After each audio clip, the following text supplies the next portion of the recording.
তো ওরা যেহেতু বাসের একটা নিজস্ব টাইম থাকে, তো ওরা তো আর অনেকক্ষণ দাঁড়াতে পারে না, কথা বলতে পারে না। প্যাসেঞ্জার মাকে ওখানে শঙ্করহারের ওই চকটায় যেখানে নামাতে হয় ওখানে নামিয়ে দিয়ে বাস বেরিয়ে চলে গেছে। বাসটা বেরিয়ে গেছে, তো মা প্রত্যেক দিন যেমন 2 কদম হেঁটে এগিয়ে গিয়ে তুমি কখন এলে, জাস্ট এই কথাটা জিজ্ঞেস করে।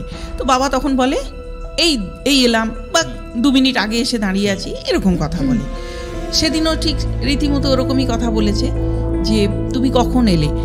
যখন তুমি কখন এলে বলে এগিয়ে একটু কাছে চলে গেছে, বেশ ক্লোজ, খুব যে একটা ডিস্টেন্স তা নয়, তোমার আমার এরকম ডিস্টেন্সের কাছাকাছি এসে গেছে, তখন হট করে আর নেই। যখন নেই একদম ভ্যানিশ। আর ঠিক ওখানে একটা আম গাছ আছে, ওই আম গাছটা আজও ঠিক অ্যাটিটিউড ওই রকমই আছে, একদম সেম। তো তখন প্রচণ্ড মা ভয় পেয়ে গেছে, ভীষণ ভয় পেয়ে গেছে।